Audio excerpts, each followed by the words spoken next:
포인트에서 세 번째, 그러니까 3번이라고 되어 있는 하수도와 하수 처리 방법.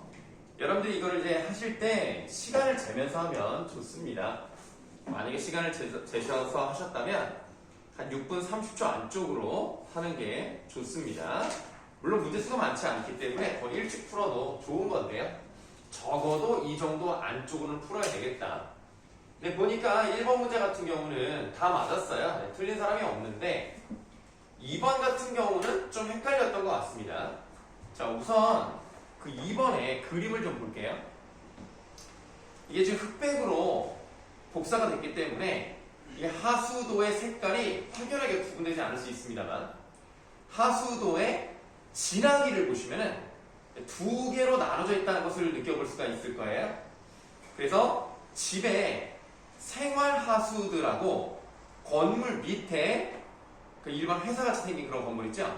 그런데 사용된 거나 그 다음에 오른쪽에 공장 여기서 나오는 게 좀 진하게 보일 거예요. 아니에요? 진하지 않습니까? 자, 그 다음에 빗물 이렇게 이제 길거리에서 나오는 물은 좀 옅게 하수도가 돼 있을 거예요. 그러면 이 두 가지 종류의 관이 따로 매설이 돼 있다. 즉 별도의 관을 썼기 때문에 이거 뭐에 해당되는 거예요? 그 A로 묶여져 있는 부분을 보시면은 첫 번째 줄에 나오는 분류식 하수도죠. 그거를 일단 알 수가 있습니다. 자, 사실은 뭐 이 부분은 어렵진 않고요. 이제 그래서 쭉 흘러가서 슬러지를 이제 처리하는 과정이라고 써있기도 하고요. 자, 번호가 있는데요. 침사지에서 유입펌프 최초 침전지 이렇게 돼 있어. 그런데 침사지는 스크린을 이용한다 라는 말이 나와 있고요. 최초 침전지 동그라미 3번이죠. 2.5시간 정도 하수를 머물게 하면서 가라앉는 고형물을 분리합니다.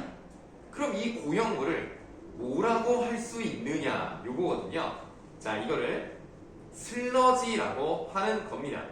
우리가 왼쪽 페이지 밑에서 6번째 줄을 보시면 하수 처리 과정에서 침전물은 필연적으로 발생되는데 이를 슬러지 또는 온이라고 합니다. 침전물이 나왔고요.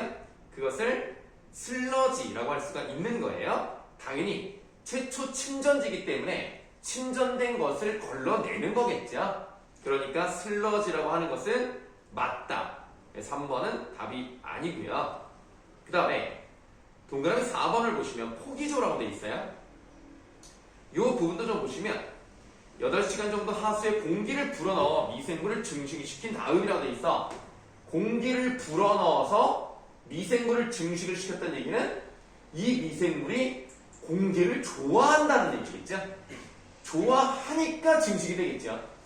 만약에 산소, 공기를 싫어하는 현기성이었으면 증식되지 않았을 겁니다. 오히려 죽었겠죠. 자, 그래서 우리는 뭘 할 수 있냐면 호기성 미생물을 사용하는구나 이걸 알 수가 있는 거고요.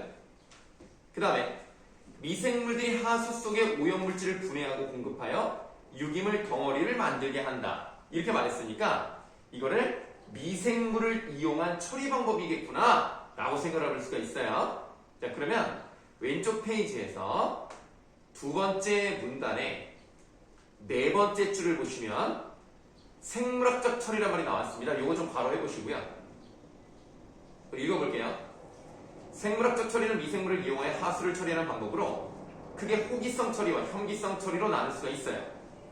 호기성 처리는 이렇게 시작이 됐으니까 이 호기성 처리란 말에 세모하시고 그리고 읽어볼게요.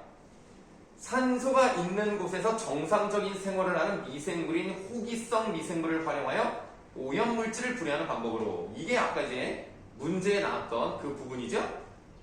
그 다음에 계속 읽어보면 분해 속도가 빠르고 잔류물과 냄새가 적은 특징이 있습니다. 그러네요.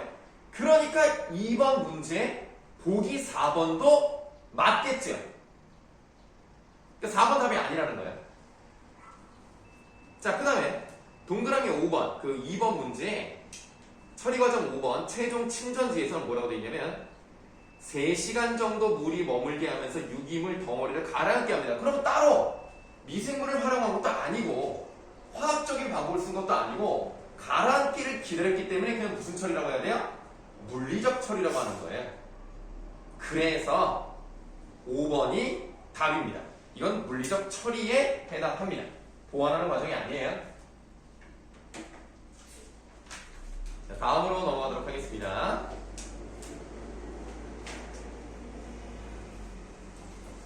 자, 이번에는 인상주의가 나왔는데요. 예술 부분에 지문이 나왔습니다. 자, 한번 좀 읽어보도록 할게요. 이거 처음부터. 서구 미술은 르네상스 이후 400년 동안 큰 변화 없이 이어져 왔다. 하지만 19세기 후반 고착화된 밑줄합니다. 전통 회화 기법을 바꾸고자 하는 근대 미술의 경향이 프랑스에서 등장하였는데 이것이 바로 인상주의입니다. 자, 이렇게 이제 중심 소재가 보통 앞부분에 나와요. 인상주의 메모하시고. 왜 이름이 인상주의인지는 아직 안 나왔어요. 자, 인상주의가 대중에게 처음 선보였을 땐 생소하고 혁신적인 미술을 받아들여져 수많은 비판과 조롱을 받아야 됐어요. 인상주의라는 이름도 1874년 인상주의 화가들이 처음 개최한 전시회에서 모네 작품 인상, 해돋이를 본 비평가 르로이라는 사람이 나왔습니다. 이 사람 세모하시고요. 얘가 뭐라 그랬냐면 날로 먹은 장인 정신의 자유에 깊은 인상을 받았다. 비꼬는 말이죠. 그러니까 대충 막 그려놓고 아유 훌륭하시네요. 아주 자유롭네요. 비꼬는 거예요. 그래서 거기서 이제 조롱한 것에서 유래하였다라고 나왔죠. 그러니까 르로이는 어떻게 생각했냐면 400년 동안 지켜져 오던 전통적 회화 기법을 완전히 깬 것에 대해서 비판하는 겁니다. 조롱하고 있다고요? 그러면 얘 눈은 전통적 회화 기법이 올바른 것이고 이거는 잘못된 것이다라는 관점에서 비평을 했겠죠? 그래서 1번 문제 보기 3번은 맞는 겁니다. 그 관점 그대로 평가를 했기 때문에 조롱할 수밖에 없었던 거예요. 그래서 3번은 맞고요. 자, 그러면 우리가 이제 어디를 또 보실 거냐?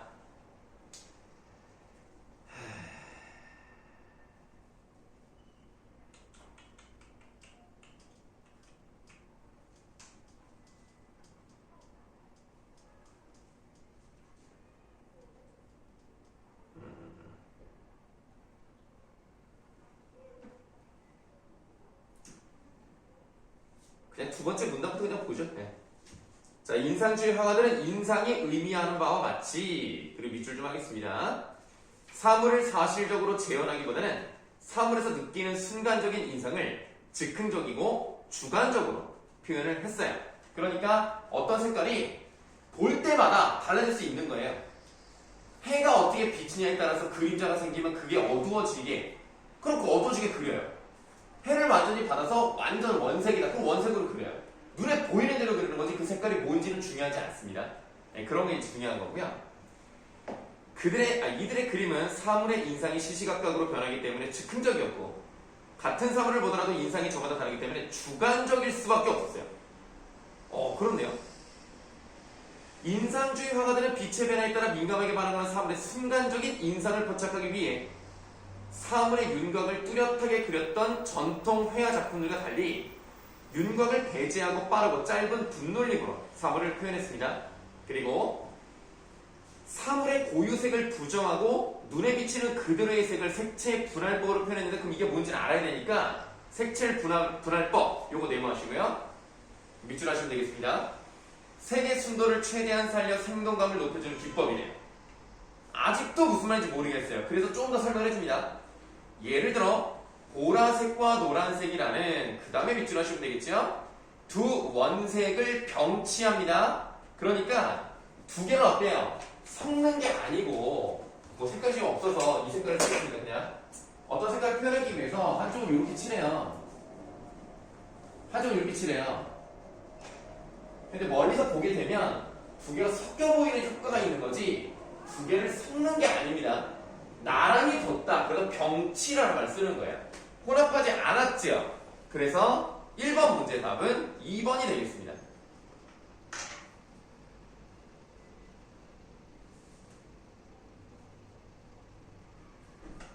자, 그 다음에 네 번째 문단으로 갈게요.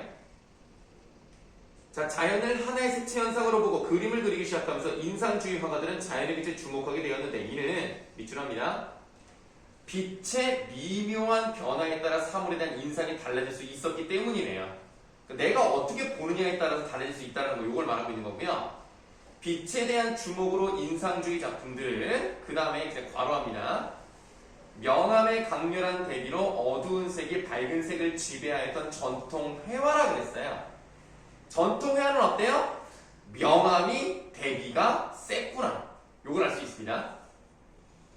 자, 그 다음에 다음 문단으로 넘어갈게요. 자, 마지막 문단. 인상주의 화가들이 그린 그림의 소재도 전통 회화와 차이가 있었는데요. 이전의 앞에다 괄호 여시고요. 이전의 화가들이 성서와 신화 속 영의 이상적 모습을 담은 그림. 자, 우리 지금 괄호치기 두 개가 있는데 그 괄호치기는 전통 회화의 특징이었어요. 이렇게 그렸다면 인상주의 화가들은 기존의 틀을 깨고 근대 생활의 단면이나 자연 풍경 등을 주로 그렸습니다. 그래서 지금 우리가 읽은 거와 마찬가지로 1번에 4번도 맞는 말입니다. 예, 잘 나와 있죠? 자, 그 다음 특히 산업화부터 밑줄 하시면 됩니다.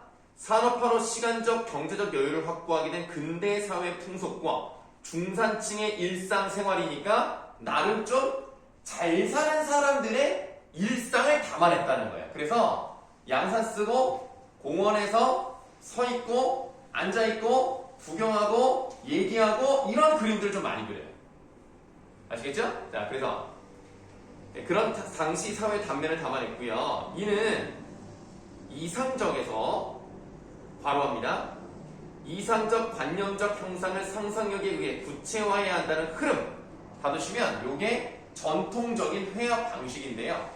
이런 것에서 벗어나 실제하는 대상을 눈에 보이는 대로 재현해야 한다는 인식의 변화가 반영된 것이다. 뭐 이런 얘기 나왔대. 그래서 1번의 답은 일단 2번이었고요. 2번을 보시면 사실주의라는 게 나왔어요. 자, 보기 박스에 사실주의 동그라미 하시고요. 읽어보겠습니다. 비현실적이고 이상적인 대상을 그리 밑줄 신고전주의와 낭만주의에 반하여 일어난 미술 사조네요. 뭐 일단은 얘네들이랑 반대된다 정도만 아시면 돼요. 그 다음 사실주의 화가들은 사실을 과장하거나 왜곡시키지 않고 객관적인 태도로 자신들의 눈앞에 벌어지는 일상을 사실적으로 그렸다. 자, 우리가 이런 글을 읽을 때 일단 공통적인 단어가 하나 나왔죠. 그게 뭐야? 일상. 인상주의도 일상을 그렸고 사실주의도 일상을 그렸지만 그 일상을 다루는 대상이 달라요. 인상주의는 조금 괜찮게 사는 사람들, 중산층을 기본으로 그렸고 얘네들은 어때요? 읽어보죠. 구체적인 사물과 현실만이 작품의 대상이 될 수 있다고 생각한 사실주의 화가들은 그 다음 밑줄 하세요. 노동자나 농민 등 소외된 계층의 삶에서 작품의 주제를 찾아 당시 사회 문제점을 드러내었다. 그렇네요.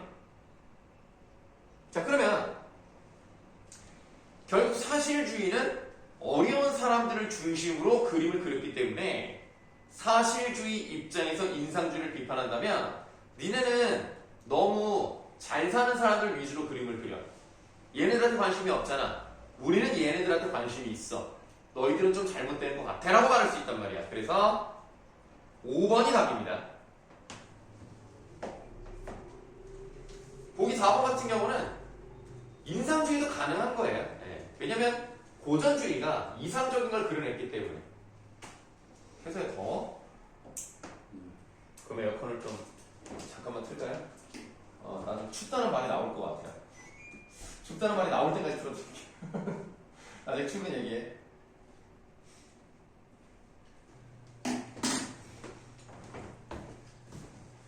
옷을 덮게 입은 것 같은데.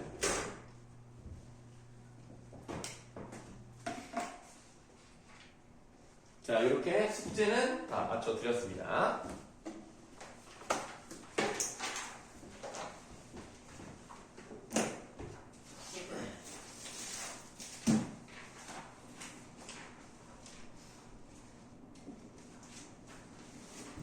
그리고 여러분들 선생님이 혹시 이따가 까먹을까봐 먼저 말씀을 드리는데 다음 주에는 이거 가지고 오세요.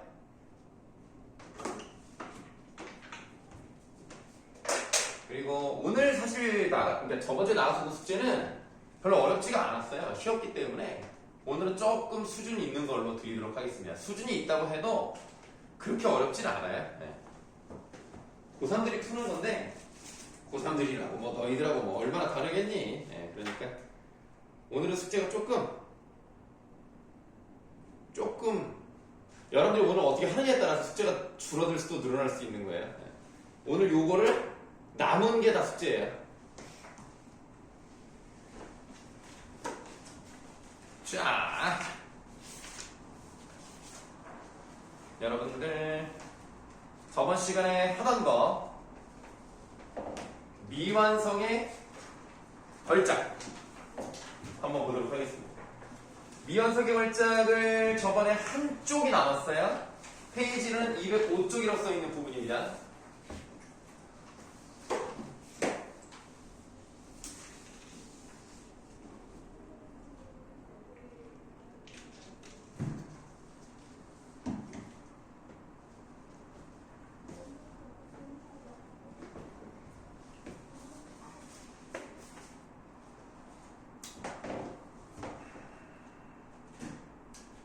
사후보는 이번 주에 뭐 배웠어요, 학교에서? 첫사랑?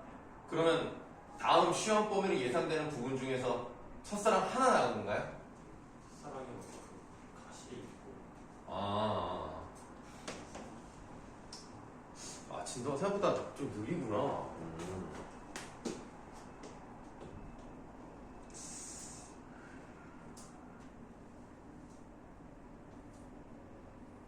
우리가 다음 주부터 만약에 시험 대비를 하게 되면 6주를 하는 건데 조금 빠른가? 고천고 첫사랑 했어요? 하진 않았어요? 그러면 치숙이랑 원고지? 원고지 안 끝났지? 다음 주는 조금 빠른가? 이미 선생님은 치숙과 원고지를 다 준비해 놨거든요.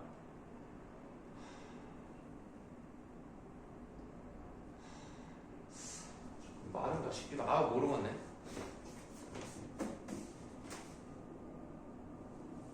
만약에 고천고 6시 반까지 오라고 하면 올 수는 있습니까? 조금 빨라요? 왜 학교가 멀어서?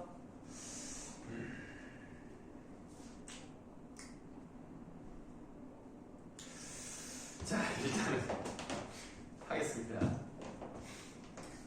우리 이제 저번 시간에 그 205쪽이라고 되어 있는 부분에서 선생님 기억으로 세 번째 줄과 네 번째 줄 거기에 꺽쇠를 하고 자화상은 완벽한 예수성을 갖추었다 이렇게 필기하고 마무리한 것 같네요. 네, 그러면 그 다음부터 한번 보도록 할 건데 사실 여러분들 앞에 내용 다시 하지 않아도 그렇게 어렵지는 않았을 거라고 생각을 해요.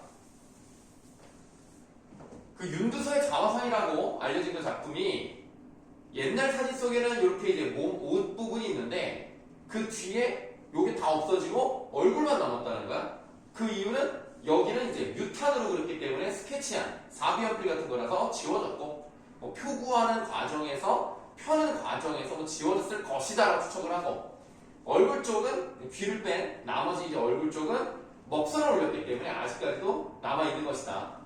네, 그래서 이거는 미완성이긴 한 건데 그럼에도 불구하고 걸작임에 틀림없다.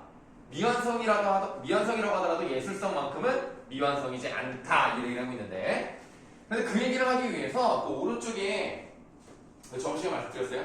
미켈란젤로의 작품을 보여주면서 미완성임에도 불구하고 마치 살아 움직이는 듯한 이런 구속에서 벗어나려고 하는 듯한 그런 느낌을 줬단 말이에요. 그래서 그런 것들이 유명한 작품을 통해서 윤두서의 자화상도 예술성이 뛰어나다라는 얘기를 하고 있는 거죠. 자, 읽어보겠습니다. 자화상은 완벽하다. 미켈란젤로는 일찍이 노예상을 조각하면서 노예상에다 내모할게요. 그럼 노예상에 대한 이야기를 왜 하는 것인가? 미완성작임에도 불구하고 뛰어난 예술성을 가지고 있는 다른 예를 들어서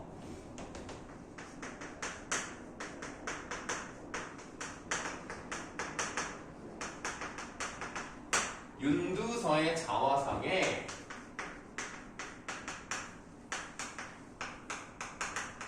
예술적 가치를 강조하기 위해서 그렇습니다.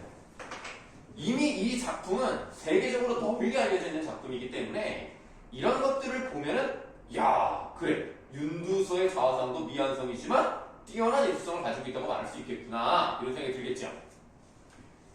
자, 노예선을 조각하면서 미처 낙조화하지 못한 대리석 조각을 남겼다. 그런데 이 미완성작은 오히려 드물게 보는 걸작이라고 평가된다. 다듬어지지 않은 돌이라는 작품 재질과 그로부터 영원히 깃든 형상을 이끌어내려는 작가의식 사이 말할 수 없이 팽팽한 긴장감이 감돌고 있기 때문입니다. 그와 같이 자화상 또한 미완성작이지만 오히려 그 덕분에 마지막에서 이제 꺽쇠를 열어보세요. 마지막 손질이 더해지지 않은 작가 자신에 대한 심오한 상념이 전개되는 과정 그리고 생생한 자기 성찰의 흔적을 그대로 보여준다 하고 다루시면 되겠네요. 자, 이 꺽쇠친 부분을 보니까 완성이 된 것은 아니지만 이 사람이 어떻게 그림을 그려 나갈 것인가는 상념이 전개되고 펼쳐지는 그 과정 그 자체를 보여주고 있기 때문에 완벽하다 이거예요.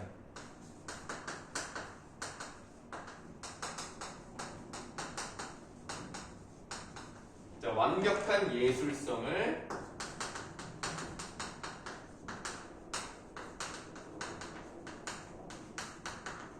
갖추었다고 평가한 이유가 나타나 있네요.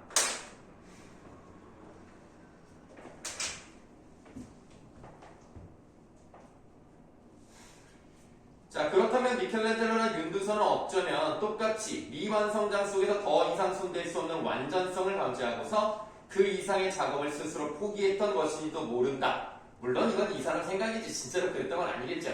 윤두서가 이 정도면 훌륭하다 충분히 예술적이야 이래서 그만뒀다는 건 아니겠지만 그만큼 예술적인 작품이다 이 얘기를 하고 싶었던 거예요. 미완성의 작품 한번 봤습니다. 자, 다음으로 바로 넘어갈게요. 다음 쪽 보시면 정책 토론이 나왔어요.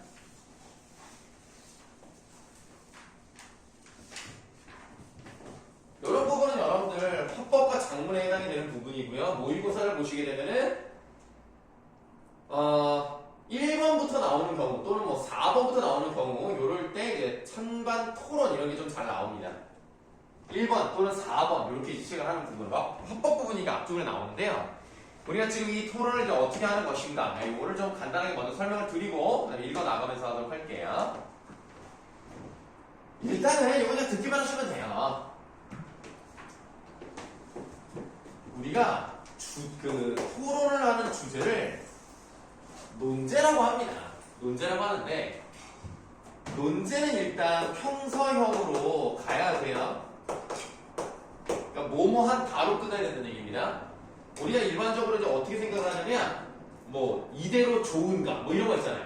뭐 어떤 제도 이대로 좋은가 사실은 이렇게 하면 안 돼요. 다만 방송 같은 데서 그렇게 해야 좀 더 재미있고 강렬하게 호기심을 끌기 때문에 그렇게 논제를 정하지만 사실은 뭐뭐 해야 한다 이런 식으로 가야 되는 게 맞습니다. 그러면 논제라는 것은 세 가지가 있어요. 사실 논제 다시 말하면 사실이냐 아니냐 이것만 하시면 돼요.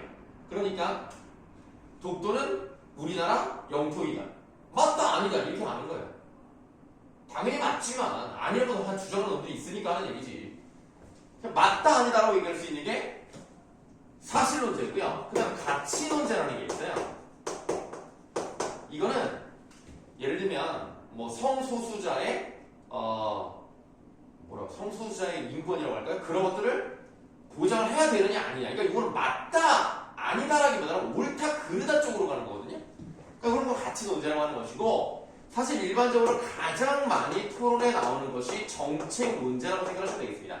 그래서 뭐 어디에 쓰레기 매립지를 하나를 더 만들 것이냐 그러면 그거를 해야 되나 말아야 되나 이런 것들 있죠? 이런 게 바로 정책 논제이기 때문에 이게 제일 많아요. 그래서 우리가 정책 토론은 요거에 관련해서 이야기를 나누는 것이기 때문에 요 세 가지 중에 정책 논제에 해당이 되는 겁니다. 그럼 요거 같은 경우는 이때 뒤에 설탕세라는 것을 도입해야 된다, 안 된다, 요거를 지금 얘기하는 거예요. 그러니까 아무래도 우리가 단 걸 많이 먹으면 칼로리가 높고 좀 쓸데없는 살이 찌거든요. 그러니까 그런 것들 설탕이 많이 들어가는 당류에다가 세금을 붙이면 가격이 올라가겠죠? 가격이 올라가면 상대적으로 덜 먹겠죠? 네, 이래서 설탕세를 부과해서 건강을 증진시켜야 된다. 이렇게 얘기하는 경우들이 있습니다. 그거를 도입해야 된다? 안 된다? 라고 얘기하는 것이 바로 정책 논제라고 보시면 되겠는데요. 우리가 이런 것들은 어떤 식으로 가냐면 반대 신문식 토론이라고 해서 일단은 찬성 둘, 반대 둘 이렇게 갑니다. 모든 것은요 찬성 쪽이 입증을 해야 돼요. 그러니까 설탕세를 도입해야 된다라고 찬성을 하는 쪽이 원래 지금 설탕세가 없기 때문에 해야 된다는 거예요.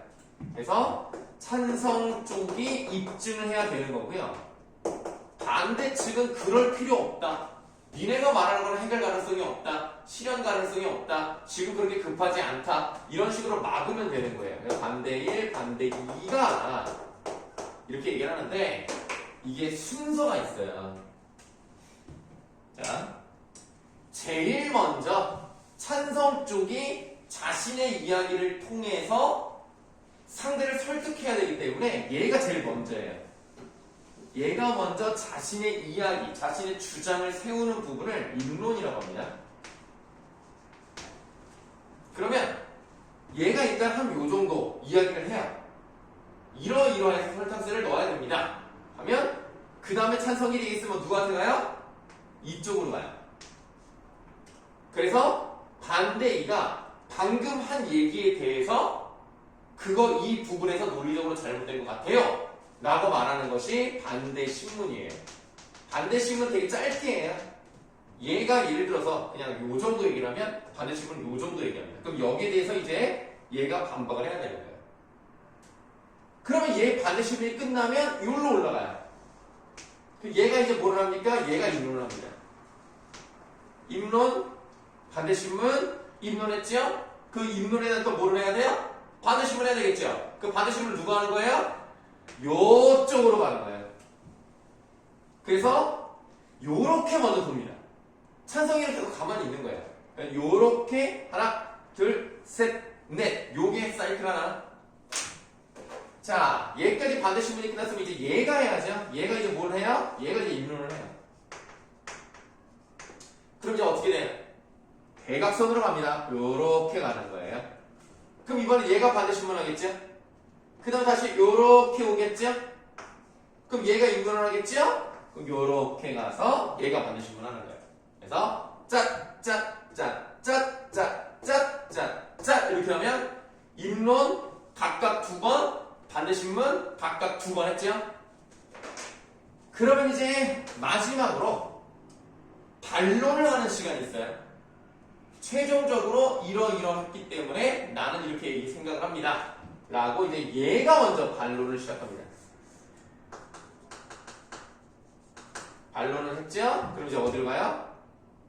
얘로 가요. 그 다음에 요렇게 갔다가 요렇게 갑니다.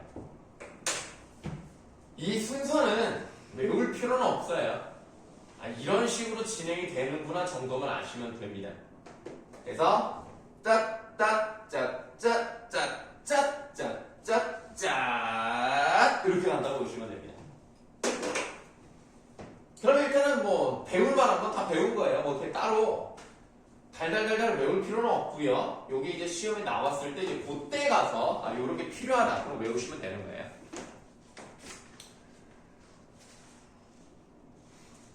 그러면 214쪽이라고 되어 있는 정책 토론의 원리와 방법 한번 보도록 하겠습니다.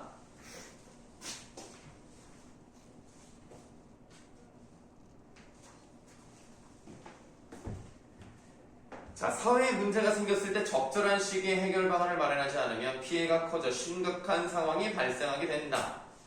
이때 공동체는 새로운 해결 방안으로 밑줄합니다. 현재의 문제를 충분히 해결할 수 있는지, 해결 방안으로 말미암아 예상하지 못한 부작용이 발생하지 않을지 면면히 살펴봐야 되겠죠. 그래요. 문제가 있으면 문제를 해결해야 되는데 이 해결 방안으로 해결할 수 있느냐, 부작용은 없느냐, 이걸 봐야 돼. 정책 토론의 본질적인 목적은 정책적 변화와 관련하여 중요하게 다루어야 할 쟁점들을 찬성과 반대로 나누어 엄정하게 따져보는 데 있습니다. 여러분들 토의란 말 들어봤을 거예요. 토의라는 것은 찬반으로 나뉘어서 싸우는 게 아닙니다. 토의는 하나의 목표를 달성하기 위해서 모든 사람들이 협력해서 문제를 해결하는 거고요. 토론은 찬반이 나뉘어서 서로를 논박하고 내 생각이 맞아 라는 것을 얘기하는 겁니다.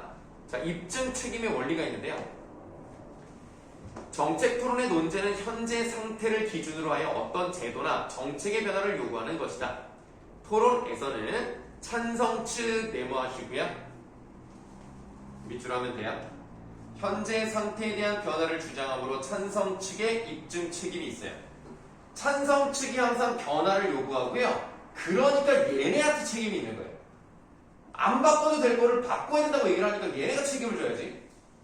자, 이때 입증 책임, 요거 내마하세요. 입증 책임. 그리고 밑줄 합니다. 주장이 수용되도록 증명해야 하는 책임을 의미합니다. 자, 읽어봅니다. 그리고 반대측은 찬성 측의 주장을 쟁점에 따라 면밀히 검토하며 반박하는 역할을 맡게 된다. 주장만 하고 입증을 하지 않는 것은 무책임한 일이다. 올바른 설득을 위해서는 자신의 주장의 입증 책임을 지키는 태도가 필요하다. 자, 다음 쟁점별 논증 구성 방법. 효과적으로 토론을 하기 위해서는 논지에 따라 쟁점을 분석하여 논증해야 한다. 입증 책임이 있는 밑줄 하세요. 찬성 측이 첫 번째 입론에서 제도나 정책의 변화를 주장하며 논지와 관련해 반드시 짚어야 할 쟁점, 이걸 뭐라 그런다? 오른쪽 필수 쟁점에 네모하시면 돼요. 그럼 필수 쟁점에 어떤 것들이 있는지 다음 쪽을 보시겠습니다.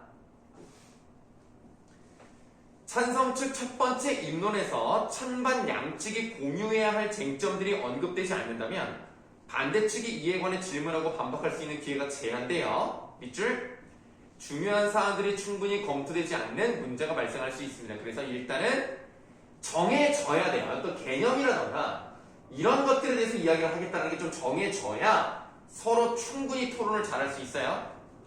정책 논제의 필수 쟁점은 다음과 같다. 찬성 측은, 자, 괄호합니다. 현재 존재하는 문제가 심각. 자, 요 괄호했죠? 심각하다는 거야. 요게 바로 이제 필수 쟁점 중에서 문제에 해당하는 쟁점입니다. 이런 문제가 있으니까 이게 심각해. 그러면 이런 문제가 있으니까 어떻게 해야 돼? 해결해야 될 거 아니야. 다음에 바로 하세요. 찬성 측에서 제시한 방안으로 해결. 요 가로치기 바로 이제 해결 방안 쟁점이죠. 그러면 반대 측은 현재의 문제가 심각하지 않으며 찬성 측이 제시한 해결 방법으로는 문제를 해결할 수 없음을 주장을 해야 돼요. 얘네가 주장하는 문제? 그거 별거 아닌데? 라고 하든지 어떤 문제가 있을 때 해결 방안이 이렇습니다라면 그거 별로인 것 같은데? 이렇게 말을 해야 된다고. 반대 측은. 자, 이와 더불어서 또 괄호하세요. 해결 방안의 이익과 비용을 논의. 요거는 이익, 무슨 소리 난 것 같은데? 이익 비용 쟁점이라고 합니다. 설령 문제가 심각하고 해결 방안이 있다 하더라도 그 이익에 비해서 비용이 너무 크면 이거 안 돼요. 그래서 찬성 측은 비용은 많이 들지 않고 이익은 큽니다. 반대 측은 뭐라 그래요? 이익은 별로 크지 않고 비용이 많이 든다. 이렇게 얘기를 해야 된다는 거예요. 요 세 가지가 필수 쟁점인데요. 밑에 표가 나왔죠. 문제가 있어요. 필수 쟁점 문제. 저 왼쪽에 찬성 측 보시면 문제가 중대하며 피해가 심각하다. 심각 동그라미. 심각한 뿐만 아니라 지속이란 말 동그라미 하시고요. 시급에다가 동그라미 하시면 되겠습니다. 이런 문제가 있기 때문에 반드시 이거를 해결해야 합니다. 그럼 반대측은 아닌데 별로 안 심각한데 알아서 해결될 건데 그런 조치 필요 없는데 이렇게 얘기해야 되겠죠? 해결 방안 문제 해결 가능하다? 아닌데 못하는데 가능하지 않은데 이익 비용보다 이익이 더 커요. 반대측은 효과보다 비용이 더 크다. 이렇게 얘기를 해야 되겠죠. 그래서 요 세 가지 필수 쟁점에 따라서 어떻게 얘기할지는 나와 있고요. 그것을 이따가 이제 우리가 설탕수에서 보게 될 겁니다. 자, 밑에 설득력 있는 논증 구성입니다. 합리적인 설득을 위해서는 논증이 매우 중요하므로 좋은 논증을 구성하는 것이 토론의 핵심이에요. 이유나 근거 없이 단순하게 주장만 제시하는 것은 설득력이 부족하다. 설득력 있는 논증을 하기 위해서는 다음과 같이 주장을 분명하게 진술하고 그 진술을 뒷받침할 수 있는 구체적인 이유와 근거를 제시해야 합니다. 주장 부분에서 가상 공간에서의 언어 폭력에 대한 대책이 필요합니다. 결국 주장은 결론이에요. 그 주장 옆에다가 결론이라고 쓰시고 주장은 결국 결론이고요. 이유는 그 주장을 뒷받침하는 진술이죠. 인터넷상에서의 폭언이나 욕설 등이 심각한 수준이기 때문입니다. 해다 밑줄할게요. 때문입니다. 요게 바로 이유입니다. 그러니까 여러분들이 이유와 근거는 다르다고 볼 수 있는데요. 이유는 왜 내가 그렇게 생각하는지가 나오는 거고요. 근거는 뭐가 나와야 돼요? 객관적 자료가 나와야 돼요. 그래서 한국청소년정책연구원의 설문조사에 의하면 가상공간에서의 언어폭력을 경험한 중고생이 27.7%라고 하는 뭐가 나왔어? 구체적 통계 자료가 나왔어요. 이렇게 구체적인 자료, 객관적인 자료가 나왔을 때 이것을 근거라고 하는 거예요. 이유와 근거는 그래서 다릅니다. 자, 오늘 뭐 이제 고청구는 체육대회도 했고 사업원 오는 거 했냐? 아니에요? 근데 민준이 왜 이렇게 피곤해? 아니 고청구는 이해라도 되지. 오늘 얼마나 열심히 뛰었겠어. 하긴 뭐 민준이답게도 얼마나 열심히 공부했겠어. 그치? 고기를 막 끄덕이네. 정말 열심히 했어요? 왜 거짓말 하세요? 뭐라고요? 무조건 선생님 말하고 그냥 무조건 고기부터 끄덕이는 거예요? 알겠어요. 좋은 습관이라고 해드릴게요. 자, 그래서 조금 시간이 이르지만 쉬었다 가겠습니다. 운명.